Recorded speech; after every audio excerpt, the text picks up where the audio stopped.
Assalamualaikum warahmatullahi wabarakatuh. Selamat datang di channel Kreatif Movement Balikpapan di dalam program UKM Tangguh Bangkit Bersama. Hari ini saya kedatangan ibu yang cantik, tamu Ibu Riswahyuni ya Bu ya? Iya benar. Selaku owner dari Cake Salak Kilo. Ya, selamat datang Ibu. Selamat datang. Assalamualaikum warahmatullahi wabarakatuh. Gimana nih Bu kabarnya hari ini? Alhamdulillah sehat banget. Alhamdulillah. Akhir-akhir ini ada kegiatan apa Bu? Mungkin kesibukan Ibu? Sama ya seperti kemarin ya, biasa ngajar cooking class di ruangan ini, kemudian juga ya sibuk dengan pengolahan salak ya. Kemudian ada beberapa kegiatan juga, jadi narasumber juga, dan ini momennya kan mau momen Idul Fitri ya. Iya, jadi ya udah Idul mulai Fitri. nyicil-nyicil dari sekarang, itu udah mulai banyak pesanan hampers lebaran. Alhamdulillah. Itu berarti per paket gitu ya hampersnya Bu ya? Iya, jadi parcel gitu, parcel lebaran isinya dari produk-produk kita. Dari kita semua. Iya. Oke, kalau begitu. Ini Bu, sebenarnya saya penasaran banget nih. Gimana sih awal Ibu berkarir di usaha sekarang dan mengapa bahannya itu salak Bu? Karena notabene di luar sana kan salak itu biasa dibuat jadi manisan ya. Dan Ibu membuat itu jadi sebuah cake. Gimana tuh Bu? Awalnya tuh dari nggak suka salak sama sekali sebenarnya. Suka salak ya? Biasanya kan karena suka salak gitu Bu ya? Jadi kalau nggak suka tuh jangan nggak suka banget, ntar kualat gitu. Jangan nggak suka beneran. Jadi saya tuh nggak suka salak tuh. Menurut saya tuh makan salak tuh berdarah-darah ya. Ngupasnya kan susah gitu. Penuh perjuangan gitu ya. Nah terus apa namanya? Ketika dimakan, ekspektasi saya mengenai buah tuh terlalu jauh. Saya tuh berpikir itu buah tuh manis gitu kan, seger. Ternyata makan salak tuh sepet-sepet asem gitu. Sepet. Nah, tahun 2012 sering tuh melakukan perjalanan ke Samarinda karena nemenin suami tugas di sana. Oh iya. Terus suami tuh bolak-balik suka beli salak. Tapi kalau udah beli nggak kira-kira tuh sampai 5 kilo gitu kan. Saya tuh suka protes, kenapa sih belinya kok banyak banget gitu. Ternyata kata suami kalau nggak sepet itu namanya bukan salak gitu iya, kan. Bener juga. Iya juga gitu ya kan. Nggak sepet semangka ya Bu. Nah terus sampai di rumah tuh pasti banyak yang terbuang. Anak-anak nggak suka salak, saya juga nggak suka salak. Terus saya coba searching di internet resep cake salak, ternyata nggak ada. Belum Jadi, ada yang jual gitu Bu, belum ya? ada, se-Indonesia waktu itu belum ada yang bikin cake salak. Jadi saya coba searching, ternyata dapatnya tuh cake apple. Nah, saya coba aplikasiin resepnya si cake apple di cake salak, ternyata enak. Kan rasanya hampir sama itu Bu ya? Iya, teksturnya salak dengan teksturnya apple itu kan mirip-mirip ya. Ada krenyesnya, kemudian ada asem-asemnya gitu lah. Ternyata anak-anak tuh pada suka gitu kan. Nah dari situ sebenarnya awalnya. Sampai saya dapat informasi bahwa Dinas Perindustrian Kota Balikpapan itu ngadain lomba namanya Festival Panganan Khas Balikpapan tahun 2012. Nah kita mengangkatlah si cake salak ini ke ajang itu dan alhamdulillah dapat juara 1. Berarti melalui lomba dulu Bu melalui ya? lomba, gitu. Dan alhamdulillah dari situ semakin apa ya? Berkembang semakin semakin pede lah ya bahwa ini cake salak orang-orang yang tidak suka buah salak akhirnya bisa suka juga nih. Dan memang niat saya pengen membantu para petani karena saya tanya sama petani kalau nggak laku diapakan. Ternyata salaknya hanya dibuang aja di kebun mereka kembali. Ya, Bu. Berharap bisa menjadi kompos. Sayang kan mereka udah mengeluarkan waktu, biaya dan tenaga, tetapi ketika dipanen kenapa tidak laku terjual? Dan dibuang begitu saja Bu ya? Benar. Berarti dari proses itu Ibu sendiri yang meracik itunya Bu ya, rasanya sampai konsisten hingga sekarang. Iya benar. Ada kesulitan nggak sih Bu dari meracik ingredients yang ada? Sebenarnya sih kesulitannya meyakinkan orang ya. Iya benar. Karena selama ini mindsetnya orang tuh bahwa salak itu sepet, salak tuh asem gitu. Jadi waktu saya ikut festival itu ya 3 hari kita di Mall BSB, kita display nih, kita sekalian pameran. orang yang mau cicipin itu aja kita tuh sampai ayo Mbak, ayo Bu gitu. Mereka tuh pada tanya, ih sepet nggak? Kayaknya susah banget gitu. Kita mencoba mengajak orang untuk nyicipin, sekedar nyicipin yang gratis aja susah banget gitu. Apalagi mereka mau beli gitu kan. Ketika itu, nah jadi waktu mereka cicipin gitu udah kita berusaha gitu ya kan, sekuat tenaga biar mereka tuh mau nyicipin. Ketika datangin nyicipin satu-satu gitu Bu ya. Terus mereka bilang, enak ya gitu. Seneng banget. Wah, ternyata nggak seperti yang kita harapin ya gitu. Dan mereka beli itu udah senangnya luar biasa. Apalagi sampai menang gitu. Oh iya, sampai menang Bu ya. Berarti kek salak kilo ini bisa dikatakan pioner Bu ya. Iya, senasional. Alhamdulillah. Waktu pertama kali tester itu apa Bu? Produknya brownies kah atau Kita yang pertama tuh yang cake memang, cake salak. Yang ini Bu ya? Ya, yang ini, yang kek salak. Jadi jangan bayangin kemasannya udah kayak begini ya. Jadi semuanya tuh berproses. Kita berjalan alhamdulillah udah 10 tahun. Jadi 10 tahun Bu. Dari 2012 ya. Dari bayi yang masih merangkak ya kan, kemudian pelan-pelan alhamdulillah sampai sekarang. Alhamdulillah. Dan sekarang sudah banyak banget nih Bu ya variannya. Ada apa aja Bu? Ini ada cookies sehat. Jadi cookies tapi menggunakan tepung mokaf. Jadi free gluten, singkong. Jadi kalau misalnya ada anak yang berkebutuhan khusus, autis gitu ya, aman ini untuk dikonsumsi. Kemudian juga gulanya tidak menggunakan gula pasir, jadi menggunakan gula palem. Untuk orang-orang yang penderita diabetes lebih aman lah untuk konsumsi. Jadi memang segmennya ini adalah cookies sehat yang pengen dikonsumsi jadi cemilan, tapi mereka aware banget sama kesehatan. Berarti gitu. Buat yang diet nih bisa gitu, juga bisa. nih dimakan. Apa namanya Bu? Salakva. Jadi salakva itu salak dan kasava. Oh, singkatan. Kreatif sekali ya Ibu ini ya. Terus ini kan yang seperti biasa Bu ya, dijual pasaran, manisan. Kemudian ini produk COVID ini. Jadi waktu COVID 2 tahun yang lalu ya kan, itu udah kita bingung banget ya. Udah dunia kayak mau runtuh ya saya bilang ya.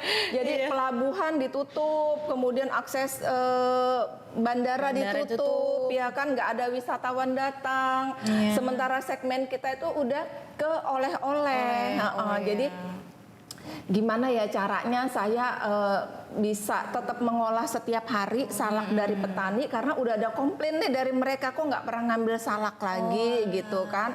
Salak mereka udah banyak, tapi kalau mau dibikin cake, kalau cake-nya nggak laku terjual gimana? Akhirnya saya coba bikin minuman, jadi namanya salak tea serai. Jadi sari perasan salak dikombinasi dengan serai, kemudian ada jahe merah, daun pandan, kayu manis. Itu untuk mengobatin diabetes. Oh, justru ini buat mengobati Bu? Iya, bener. Oh, berarti... Dan ini ada rebusan kulit salaknya. Masih tentang salak, teman-teman. Berarti ini langsung diseduh apa gimana Bu? Ini ready to drink. Oh, bukan nih yang 1 sendok gitu ya? Oh iya. Gitu. Selanjutnya ada... Kalau ini merica, jadi petani salak itu petani merica, kita mau coba bantu petani untuk pasar ekspor. Merica, karena selama ini orang di luar sana tuh banyak yang nggak tahu bahwa ladaku itu ngambil merica dari Kalimantan Timur. Ya. Benar. Kemudian ada sambal ulek salak. Jadi kalau sambal biasanya pakai cabai dan tomat, tomatnya kita ganti dengan salak. Salak lagi. Gitu. Oh ya, di bawah tuh ada brownies, kemudian kita ada nastar juga. Nastar. Dalamnya selainya pakai selai salak. Berarti serat-seratnya itu Bu ya yang diambil? Di blender sama seperti kita bikin selai nanas, di blender, nanti setelah itu baru dimasak. Berarti sambalnya ini bisa masuk ke makanan apa aja ya Bu? Iya, ntar tapi nunggu buka puasa. Oh iya, aduh. Gimana ini? Kayak di bawah tadi ada ayam bakar ya Bu? Iya, nah ada ayam bakar. Jadi ayam bakar madu salah kilo, di mana ayam bakar dikombinasi dengan sambal ulek salak. Oh, dan itu udah menang, ya Bu, iya ya? Bener, itu udah menang Bango penerus warisan kuliner tahun 2019. Juara nasional. Nasional, Sobat Kremov. Berarti dari sekian ini dijualnya di store aja atau masuk ke e-commerce, Bu? Masuk ke e-commerce ya? Jadi memang kalau di sini kita memang hanya jual di toko oleh-oleh kita saja. Tetapi kalau teman-teman mau cek-cek ini di marketplace, semua marketplace ada kok. Tenang aja, mau cek-cek Di Shopee, di Shopee, Tokopedia, Bukalapak ada semua. Kemudian kalau misalnya mager nih, males gerak, lagi panas, kemudian puasa gitu ya kan untuk sore nanti udah tinggal cek aja di aplikasi makanan mau GoFood, GrabFood atau ShopeeFood semuanya ada. Sudah di-include semuanya ini, Udah, Bu ya? Iya. Terus ini apa, Bu, yang bubuk ini? Ya. Karena puasa seperti kayak Milo ya? Yang ini merica bubuk. Oh, yang ini bijiannya, yang ini mericanya, Bu Iya, ya? Dijualnya memang satu tempat besar itu apa? Enggak, gimana, jadi Bu? kita ada beberapa kemasan sih. Oh, Ini kemasan yang paling kecil yang seperti ini. Tapi segmen kita sebenarnya segmen untuk ekspor, jadi dalam bentuk karungan. Jadi ini sudah masuk ke ekspor ya teman-teman. Gak cuma di Balikpapan aja nih, mungkin di daerah luar Balikpapan juga bisa membeli produk kek salak kilo ini ya, Bu. Iya, insya Allah. Terus nih Bu, apa sih tantangan bisnis di era zaman sekarang kan, apalagi Bu bergabung di oleh-oleh Balikpapan ya Bu. Sedangkan kompetitor di sana apa sih biasanya oleh-oleh Balikpapan? Amplang, terus kepiting Bu ya. Itu gimana cara Ibu bersinergi dengan itu semua Bu? Jadi Balikpapan memang yang ngolah salak bikin kek itu cuma kita, baru kita ya. Walaupun saya di sini rutin mengadakan pengolahan untuk salak. Harapan saya sih sebenarnya semakin banyak orang yang mengolah salak itu artinya semakin bagus. Iya. Karena insya Allah itu pasti membantu petani, ya petani kan. salak. Kalau kita ke Jogja ada berapa ribu merek bakpia patok gitu ya kan. Ada yang Kurnia ini itu macam-macam yang 1, 2, 3, 3, 4, 5 gitu ya. Benar sekali. Jadi maksud saya itu seperti itu sebenarnya, pengen menggiatkan pelaku UMKM untuk bisa lebih mengoptimalkan ya buah lokal gitu. Tetapi kalau daerah-daerah lain, daerah luar Balikpapan seperti di Sumatera, Bali, kemudian juga daerah-daerah lain sudah ada sih orang-orang yang membuat makanan dari salak juga. Saya sih senang aja, artinya kan kita bisa menjadi inspirasi inspirasi buat orang-orang yang di luar sana bahwa salak sebenarnya bisa diolah jadi macam-macam. Macam-macam, nggak cuma. Jadi oleh-oleh Balikpapan itu bervariasi ya Sobat Kremove di rumah.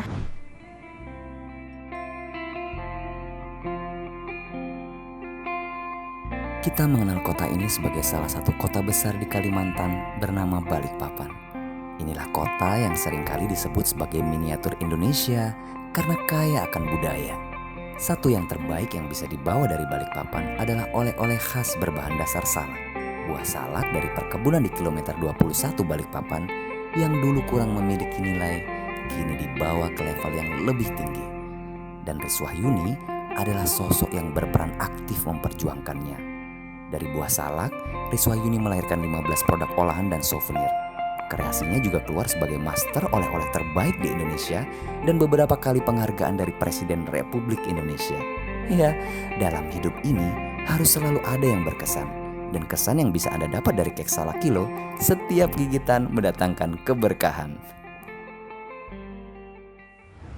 Hai Sobat Kremove yang ada di luar sana, balik lagi bersama saya Olivelia dan Ibu Yuni. Kali ini kita akan melanjutkan perbincangan kita ya Bu, yang semakin seru pastinya. Yang pertama itu kan dari karir Ibu nih dari 10 tahun ke belakang ya Bu.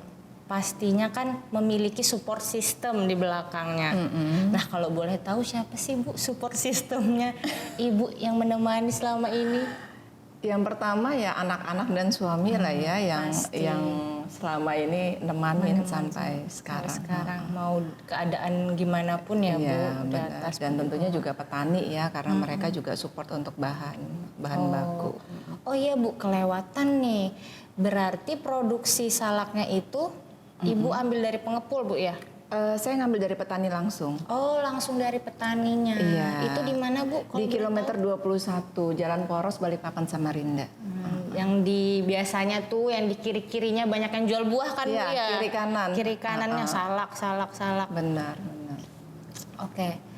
Terlepas dari pencapaian Ibu sekarang nih Bu, pastinya kan Ibu juga merasakan ups and down-nya ya Bu ya. Berarti ibaratnya 2 tahun kebelakangan ini kan kita dilanda pandemi ya teman-teman. Itu gimana tuh Bu, Ibu menyiasati dengan adanya pandemi itu? Ternyata Allah itu maha adil ya. Jadi setiap kesusahan itu insya Allah pasti ada kebahagiaan di belakangnya. Jadi saya udah berpikiran ya gimana ya, nggak sedih gitu kan. Karyawan mau dikasih gaji apa ini, nggak ada wisatawan yang datang ke Balikpapan ya kan, yang tadi saya bilang akses semua ditutup, jam-jam pemberlakuan jalan gitu. Sementara segmen kita ini sebenarnya untuk oleh-oleh gitu ya. Jadi ternyata media promosi itu penting banget. Media sosial itu punya peran yang sangat penting untuk bisa mempromosikan produk kita. Jadi memang kita lebih gencarkan di media sosial. Jadi Instagram, Facebook itu harus banget gitu. Ya. Dan enaknya kalau misalnya seperti itu media sosial kita bisa sasar segmennya mau ke usia berapa, itu kita bisa sasar, kita bikin iklan bersponsor lah gitu ya kan. Itu sangat membantu sekali ya Bu. Benar. Kemudian penjualan di marketplace juga kita gencarkan juga, itu pasti karena orang yang tadinya tahu dengan Kik Salak tetapi karena kondisi pandemi mereka tidak bisa ke Balikpapan ya kan, mereka bisa belanja melalui online tadi lewat marketplace tadi. Nah kemudian untuk di Balikpapan segmennya memang sedikit kita rubah gitu. Gaya jualannya juga akhirnya kita ngikutin juga gitu. Trennya lagi apa? Trennya adalah silaturahmi tanpa bertemu langsung. Jadi kita lebih banyak membuat hampers yang isinya adalah olahan-olahan salak. Jadi temen ini ya, misalnya dalam satu kantor ada yang positif COVID gitu kan. Bentuk perhatiannya itu kan mungkin biasanya berkunjung ya, tetapi kan karena pandemi nggak bisa. Akhirnya mereka kirim hantaran gitu. Jadi tinggal kasih alamatnya aja ya kan ke kita yang handle semuanya sampai pengiriman. Ucapan semangat lah ya. Iya Bu, benar, ibaratnya. dan luar biasa ternyata seperti itu. Jadi sampai saat ini pun gitu masih berjalan masih ya. menjadi tren yang baik gitu untuk kita sebagai penjual di sini. Mungkin jadi disuruh lebih kreatif lagi. Benar, mungkin ya Bu. ternyata harus kreatif, Harus lebih memang. kreatif Benar. dan inovatif ya Bu ya. Benar, pastinya. Dan terciptalah ini minuman yang tadi Bu ya, benar, salak tiserai. Salak tiserai namanya, seperti itu. Berarti itu salah satu langkah Ibu bisa struggle di masa pandemi ya Bu. Yang di luar sana bahkan bukan UKM doang ya. Dari segi usaha besar pun seperti korporat pun juga banyak yang kolaps ya Bu ya. Jadi alhamdulillah banget kalau memang di Salak Kilo ini bisa struggle gitu Bu ya. Alhamdulillah kita udah mau masuk, insya Allah kita mau masuk Idul Fitri yang ketiga. Jadi ini penjualan hampers kita yang ketiga tahunnya. Saya berpikir tadinya bikin hampers itu untuk orang-orang Balikpapan aja gitu. Ternyata orang yang di luar sampai luar negeri ya, yang kerjanya di Singapura, yang kerjanya di Australia, tetapi mereka punya orang tua di sini. Mereka tidak dapat mudik, mereka kirim hampers. Dan sekarang media sosial tuh sangat membantu ya. Mereka tinggal ketik ya hampers di Balikpapan gitu kan, udah muncul semua gitu ya, membantu banget lah buat kita. Jadi nih kemarin tuh sempat ngulik-ngulik IG-nya Salak Kilo ya Bu. Di situ saya ngeliat, wah Bu Yuni lagi ngisi acara nih, acara yang diadakan Kemenparekraf.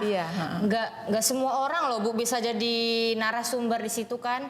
Bisa nih Bu spill sedikit, apa sih Bu yang disampaikan di sana? Alhamdulillah, jadi tahun 2018 Kek Salak Kilo itu menang namanya kompetisi Dirham. Dirham itu yang ngadain dari, kalau dulu namanya Bekraf, Badan Ekonomi Kreatif ya. Sekarang kan berubah jadi Kemenparekraf ya. Nah, saya menang juara 3 nasional. Jadi banyak sekali ya prestasi Ibu ini sobat. Jadi alhamdulillah kan kenal ya dengan beberapa tim dari Kemenparekraf. Nah, kemudian mereka ngundang saya untuk bisa berbagi pengalaman lah, bagaimana bisa bertahan di kondisi lagi pandemi seperti ini. Gitu. Gitu. Sobat Kremove, dengan banyaknya varian produk Bu Yuni yang Ibu sudah hasilkan, ternyata Bu Yuni sudah juga banyak menghasilkan penghargaan-penghargaan yang ada di belakang kita. Apa aja nih Bu, boleh disebutkan, dan apa yang paling berkesan penghargaannya Bu? Yang pertama pastinya kan yang pembuka jalan dulu ya, dari Lomba Festival Panganan Khas Balikpapan tahun 2012. Kemudian 2017 itu berkesan banget ya. Sangat berkesan. Karena ada 2 penghargaan. 2017 itu namanya Lomba Paramakarya ya, dari Yang Dinas sebelah Ketenagakerjaan. sini, Bu, ya? Iya, yang seperti burung itu. Oh, Nah, kemudian itu penghargaan presiden. Presiden. Kemudian yang di tengah yang paling tinggi itu namanya penghargaan Upakarti. Upakarti itu dari Dinas Perindustrian, Kementerian Perindustrian. Berarti memang murni penghargaan ya Bu ya, bukan mengikuti lomba. Sebenarnya lewat beberapa ajang saringan-saringan lah ya, sampai kita tuh dinilai bahwa layak secara personal Untuk mendapatkan itu. ya. karena teman-teman kita di sana itu adalah pejabat-pejabat daerah semua gitu. Jadi saya duduknya di samping gubernur dan di samping bupati. Waduh. Seru banget ya. Dan Ibu berarti sudah ketemu langsung dengan presiden Bu? Waktu itu wakil presiden yang nyerahkan. Nah, Tahun ini mungkin ya Bu ya, Amin, bertemu amin. dengan presiden. Siapa tahu diundang Bu ke Amin. Istana Istana. Negara.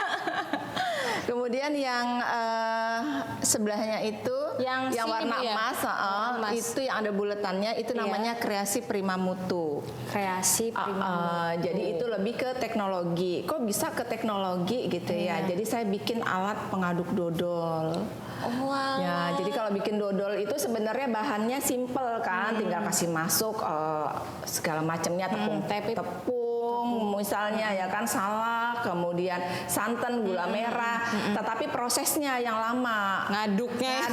Nah, jadi kalau mau sedikit berotot ya ngaduk dodol, tapi ngaduknya. akhirnya gini, saya berpikir, kayaknya saya zolim gitu ya, karyawan harus Bekerja keras. Iya, sedangkan suami saya aja 15 menit aja ngaduk dodol itu udah buka baju gitu kan.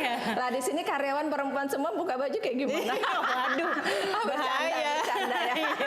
Gitu. Akhirnya bikin alat pengaduk dodol, ikut kompetisi sampai dapat penghargaan presiden. Oh, berarti memang awalnya ikut kompetisi dulu Ibu ya. Jadi 3 ini yang sangat membanggakan Bu ya. Iya. Walaupun kanan kirinya juga terlihat banyak ya Bu. Iya, ada Bogasari SME Award, kemudian ada Bango Penerus Warisan Kuliner, Kalau yang tadi yang ayam Bango bakar. itu berarti itu Bu ya? Ayam nasional. bakar, nasional. Jadi kita di Jakarta, kita ada 24 finalis se-Indonesia diundang ke Jakarta, kita masak di depan chef, itu groginya minta ampun ya, dikasih waktu 1 jam gitu untuk dari nyiapin bahan sampai kita plating, kemudian pengumuman, dan malam kita dari jam 7 pagi sampai jam 9 malam ya diumumin. Ketika ditarik itu kain hitam, ada foto kita 5 pemenang nasional, dan hadiahnya 100 juta dibayar tunai. 100 juta Sobat Kremove, itu banyak Masya sekali ya Bu. Allah, alhamdulillah banget deh pokoknya. Alhamdulillah.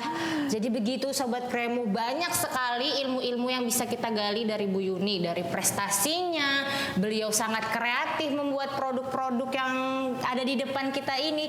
Bahkan waktu pandemi pun, dikala orang lagi pusing, Bu Yuni juga bisa menghasilkan produk ya Bu. Alhamdulillah. Alhamdulillah. Ngomongin tentang hampers, biasanya per setiap bulan Ramadan itu bisa nyetok berapa sih Bu?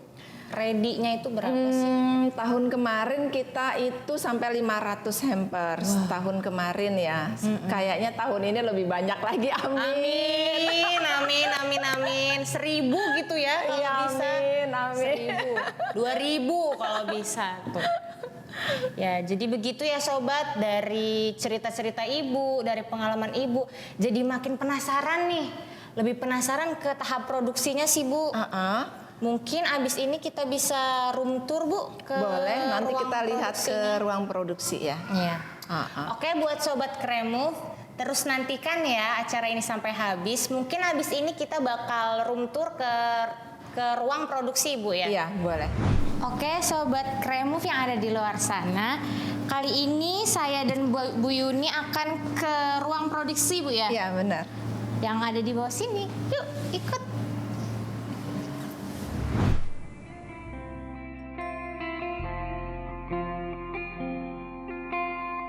Kita mengenal kota ini sebagai salah satu kota besar di Kalimantan bernama Balikpapan. Inilah kota yang seringkali disebut sebagai miniatur Indonesia karena kaya akan budaya. Satu yang terbaik yang bisa dibawa dari Balikpapan adalah oleh-oleh khas berbahan dasar salak. Buah salak dari perkebunan di kilometer 21 Balikpapan yang dulu kurang memiliki nilai, kini dibawa ke level yang lebih tinggi. Dan Riswahyuni adalah sosok yang berperan aktif memperjuangkannya. Dari buah salak, Riswahyuni melahirkan 15 produk olahan dan souvenir. Kreasinya juga keluar sebagai master oleh-oleh terbaik di Indonesia dan beberapa kali penghargaan dari Presiden Republik Indonesia. Ya, dalam hidup ini harus selalu ada yang berkesan. Dan kesan yang bisa Anda dapat dari kek salak kilo, setiap gigitan mendatangkan keberkahan.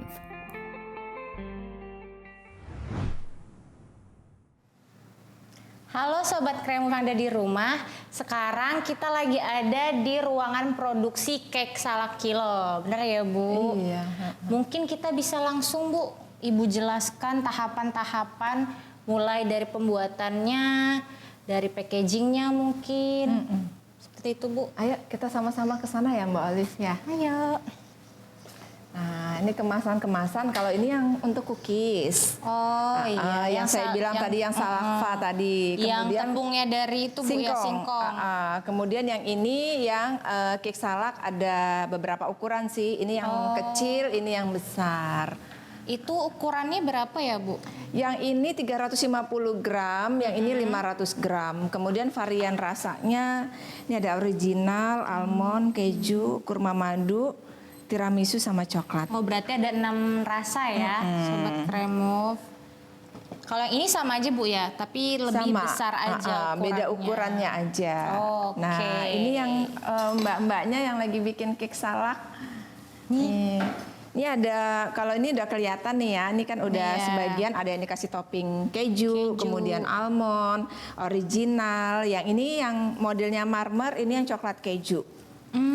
Oh berarti ada yang di atasnya ditaruh salak Bu ya? Sebenarnya ini semuanya pakai bahan bakunya salak, tapi untuk lebih membedakan ya kan mana sih yang varian yang original, mana yang almond. Jadi kemudian kita beri toppingnya seperti ini. Ya. Biar ada perbedaan ya. Iya, nih ini yang ukuran Boleh kecil. coba nabur-nabur? Boleh dong. Nabur-nabur. Oke. Boleh. Jadi basicnya ini butter cake ya. Kalau bolu kan biasa seret ya di tenggorokan. Iya, nah kalau ini butter cake jadi dia lebih moist memang. Kalau di itu Bu ya langsung meleleh gitu. Nggak seret di tenggorokan lah gitu ya. Buka masih kan? lama ya. Yang mana ini, taburannya? Taburannya? Keju Mbak. Oh yang keju. Yang mana? Semana nih Bu segini? Iya boleh. Di sini ya? Di yang di warnanya putih. Oh yang ini. Ya. Berarti salaknya udah dimasukin ke adonannya ya Bu? Udah, salaknya udah dimasukin ke adonannya dan cake-nya ini bisa bertahan sampai 6 hari. Jadi memang sebelumnya ada treatment ya. Sebelum dicampur di adonan cake-nya, itu salaknya udah dimasak dulu. Oh. Karena kalau dia langsung ditambahkan di adonan cake-nya itu bisa bertahan sampai 3 hari aja, itu maksimal. Oh, berarti salah treatment sedikit bisa fatal ya Bu ya? Jadi dan ini tidak menggunakan bahan pengawet, tidak ada essence ya, tidak ada pemanis buatan, jadi lebih aman untuk dikonsumsi keluarga. Iya. Ini tujuannya pakai almond foil? Gimana Bu? Pakai Biar aluminium bisa foil. dimasukin ke oven lagi apa Iya gimana? benar. Jadi kan memang segmennya seperti lebih ke oleh-oleh. Kadang ada orang yang 4 hari ya baru sampai di kota tujuan mereka. Dan kalau mereka mau ngangetin, mereka nggak perlu cari loyang lagi. Iya, langsung masukin ya, Bu. Bener, tinggal Lebih dimasukkan di praktis. microwave aja, ya kan, udah hangat Iya. lagi. Mbak, sudah Mbak, nanti saya ngiler. Nih ya Mbak. Untuk produksinya setiap hari biasanya berapa tuh Bu yang ready? Rata-rata sih kita antara 50, kalau weekend tuh bisa sampai 100 loyang. Oh, dengan ukuran yang berbeda Bu Dengan ya? ukuran yang berbeda, iya. Jadi kalau misalnya bahan baku itu datang kan per 60 kilogram. Satu karungnya tuh 60 kilogram. Sehari itu bisa satu itu Bu? Iya. 60 kilogram? Iya, jadi kalau datang biasanya memang tidak sekarung, tetapi sampai dua. Jadi langsung dikupas nanti langsung dimasak ya. Masaknya itu sebentar aja sih untuk ngilangin kandungan airnya aja. Oh, seperti itu. Setelah itu nanti disimpan di kulkas. Ketika nanti kita mengadon, tinggal ditambahkan ke adonan cake-nya. Oh, seperti itu. Berarti dalam bentuk kue seperti ini udah nggak ada rasa sepet-sepetnya lagi ya Bu? Nggak ada, udah hilang sepetnya. Makanya guys, kalau penasaran beli deh, coba deh. Untuk karyawannya ini Bu, biasanya yang bantu berapa orang? Kita ada 10 ya, semuanya kita tim ada 10. Kemudian kalau ini ada yang sip-sipan, jadi ada yang pagi. Karena ini Ramadan, jadi masuknya 7:30. Sebelumnya mereka masuknya jam 6.45 udah masuk. Karena ada orderan pagi tuh ya Bu sampai ya? jam 5 sore. Sampai jam 5 sore. Ini yang kemasan paling besar tadi ya Bu? Iya, ini yang besar. Tapi kita ada yang lebih besar lagi namanya yang jumbo. Itu lebih untuk hantaran ulang tahun, hantaran Ramadan gitu. Yang biasanya seperti cake ulang tahun? Iya, ukuran 23 kali 23 cm. Kalau ini yang biasanya sehari-hari yang suka dikonsumsi orang.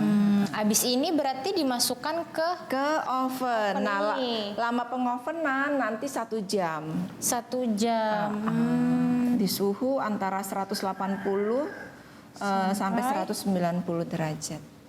Abis itu berarti langsung dimasukkan ke packaging. Nanti tunggu dingin dulu, setelah dingin baru kita kemas.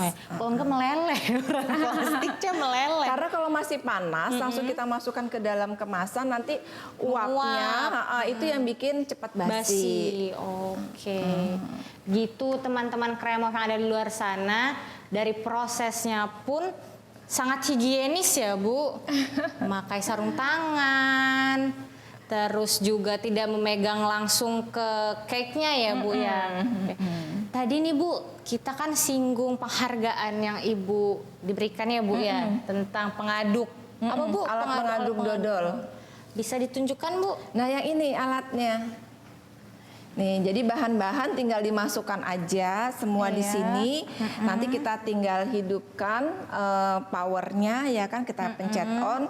Nah di sini ada kompornya, jadi nanti kita tinggal ketek berarti apinya. dia nggak pakai listrik gitu ya Bu? Ya? Listrik untuk motornya, kemudian nanti yang apinya itu nanti dari gas. Oh berarti pakai gas ya ini Bu ya? Pakai gas. Ini berarti produksi dari Cake Salak sendiri ya Bu ya? Iya, ini namanya kita nih GKM. Ini tahun 2013 kita bikin. GKM. Penjualannya udah kemana aja nih Bu?